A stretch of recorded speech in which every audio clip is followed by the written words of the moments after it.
Everything that I built over the past 2 years, gone within 48 hours. And it was really interesting to see just like letting go of everything. It was crazy to see. It was one of the best decisions I've ever made in my life. Hello, everyone, and welcome back. I'm going to talk today about the 5 things I learned from running my own company. And just for context, the company that I built was a couple years ago when I was literally living in a fraternity house. And I was in college and I was like, I need to build something. I don't know what I'm going to build, but I need to build something. And I kept looking around and I was like, well, all the guys that I'm living with, which is like, I don't know, 70 guys, was like, we all use all these different products, to get ready for parties, for social events, whatever. We have all these grooming products, shower products, but every apartment and every unit in our fraternity house had different products for different things and all these things. And I was like, I feel like there's so much noise in like the men's grooming space and no one is doing anything to simplify it. And that's when Manscaped was also getting really, really, really big. And so I set out to make men's grooming so stupidly simple, and I wanted to go out and take on Manscaped. And so I made a company called Bold Grooming, where it was tailored to guys in their late teens and 20s who didn't know what they were doing with men's grooming. And I set out to make little systems, like 3-step systems for men's grooming, kind of like a proactive model, how they did a 3-step skincare. My thing was 3-step men's grooming for face, for beard, and for hair. The 3 like main essentials. And I basically built that company. I ran it for about 2 years, almost to the day. And then I had to shut it down. And these are the lessons I learned from my time running this company. And the first one is that energy matters more than action. As an entrepreneur, as a CEO, you need to put on so many different hats and so many different things that you are constantly taking more action and more action and more action, which is fine. But if the intent behind the action and the energy behind the action is not aligned with what you're trying to do, and it's coming out of a place of being frenetic and being scared and not really knowing what to do, it's not the best thing. Even though you think you're supposed to be doing more action, because that's what CEOs, quote unquote, are supposed to be doing, is more action, when I think it's the complete opposite. The more you can be intentional with every step of the way, even if you're not fully sure, but just having a better gut feeling and a better understanding of why you're doing the next step. Instead of being like, well, I need to do A, I need to do B, I need to do C, I need to do D. And you're like, well, which one do I start? They're all equally important. But it's like, it's my job as the CEO, as the entrepreneur, to understand what is the next best initiative and the next best step to take. And the more you can do that step by step, line by line, the easier it is to build the momentum and to understand what comes next. Because we can get so spread out and so spread thin of needing to do everything that we end up doing nothing, right? And I think it is the role of the CEO, of the entrepreneur, that over time, as they start to scale, it is meant for them to do less and less day-to-day stuff, to not be an operator within the business, but then to zoom out, to then build the business, which leads into the second thing, is trusting your gut. One specific example I always remember is that when I was raising money for this company, I went out to 2 different investors with the same exact deck. And one of the investors looked at this deck and said, this is one of the best things in sliced bread. This company is going to make $1 billion. You have my full support. It's going to be amazing. It's going to be fun. He loved everything about it. I had another guy that I pitched who said it's the worst idea he's ever seen. It's a terrible deck. He thinks the numbers don't make any sense. He thought he was terrible. But I'm like, I showed the same people, the same material, and they both had polar opposite reactions. So I'm like, who's correct in the situation? And what I realized is that at the end of the day, neither of them were. What matters is that who I thought was correct and how I use that information to my advantage. I could believe the guy who thought it was a piece of shit. I could believe the guy who thinks it's the best thing since sliced bread. I was like, I'm going to choose the guy who supports me, and I'm going to feed that energy into what I'm trying to do. And so how do you trust your gut in knowing what the right decision is? I don't have the exact answer, but something that I utilize and that I practice is it's not like a thinking thing. It's a feeling thing. It's a somatic gut feeling where just for some reason you're pulled to one side or pulled to one other side than the other. And that's where I usually trust. Like if I feel pulled one way and I go, that's where I usually go. And for some reason, I may be wrong. But I know that at least I trusted my instincts and I trusted my gut before making that decision. And I was like, I'm going to move forward with my gut. And that builds another level of confidence, one, internally, and then it builds another level of confidence externally that you can handle these things when they come up, whatever it is.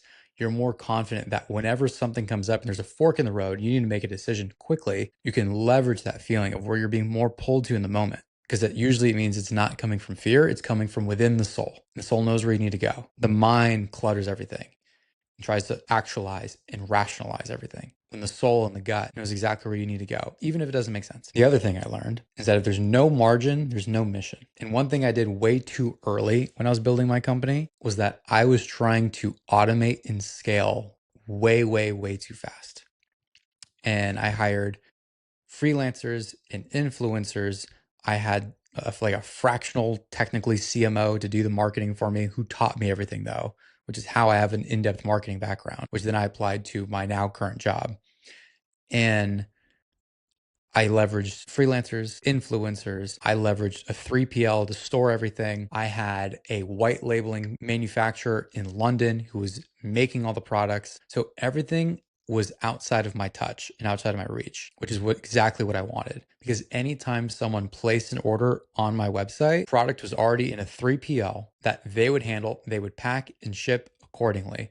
You would get sent to the address of someone who ordered it, without me needing to lift a finger. All I would do is push a button in Shopify that was hosted on, updating the tracking thing for the order. That was it. And it was beautiful. It was so fun to have that inspiration from the 4-hour work week of not needing to touch the product that I was making, and just to have everyone else do the work for me and delegate and outsource. But the problem with outsourcing too early was that it costs a lot of money to outsource.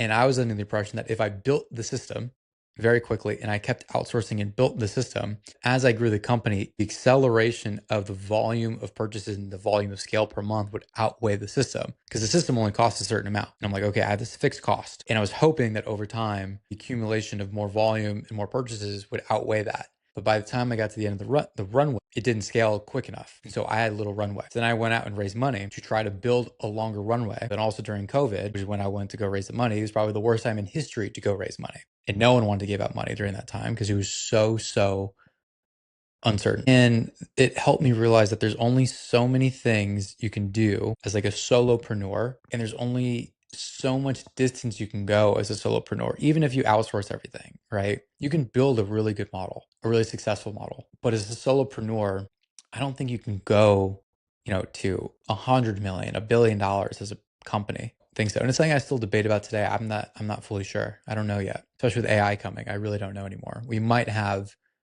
single founder unicorns. We might.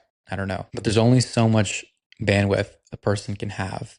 There's only so much distance they can go alone. And I think looking back on it, I would have loved to build out a team with other co-founders to help me see things that I couldn't see from my own vantage point, and to help them see other things that they can't see from my vantage point. And I think it would have built a longer lasting, more sustainable company too. And the last thing I learned is knowing when to quit. And it's very similar to trusting your gut, because my decision to quit came on my 24th birthday, where I was at the end of my runway. I went and raised some money, basically ran plan A to plan Z and all the way backwards of getting out of the pocket I was in and I was stuck in. And I remember on my 24th birthday, I went to the beach. I was sitting on the sand right here in Santa Monica, looking at the ocean. And I was like, how good would it feel if I just dropped this company?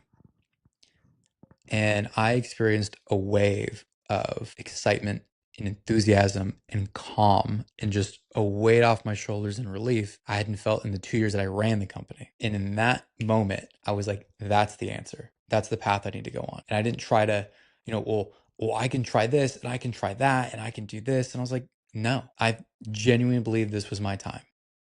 It didn't work. I learned an insane amount. And I think this is my time to call it quits. And I slept on it. And in the morning, I still had the same feeling. And I was like, that's my answer. And I literally, that next day, I closed up the company just like that. I had to drive out to my 3PL in my Honda Accord and get like 3 months worth of product in all of these boxes and stuff it into my Honda and drive all the way back from like a 4-hour road trip and then dump everything in sealed boxes, doing it the proper way within like a 48-hour period. The whole company was gone. Everything that I built over the past 2 years, gone within 48 hours. And it was really interesting to see just like letting go of everything. It was crazy to see. Quitting was one of the best decisions I've ever made in my life because it led me on the path to where I'm at now, doing the job I'm at now, having so much love and abundance and fulfillment in my life. And the only reason why I got this job that I'm at now is because of my resume with this company. And the founders asked me everything about what I learned, what I did, the different hats I wore, the whole thing. And they openly were like, we're going to take a chance on you and we're going to show you what to do and we hope you'll perform. And I did. And I've never looked back and I've been so happy ever since. And so sometimes the things that we think are closing and crumbling and coming down are usually some of the biggest life opening opportunities. We just need to give it time and breath and space and just to trust what's happening in the moment.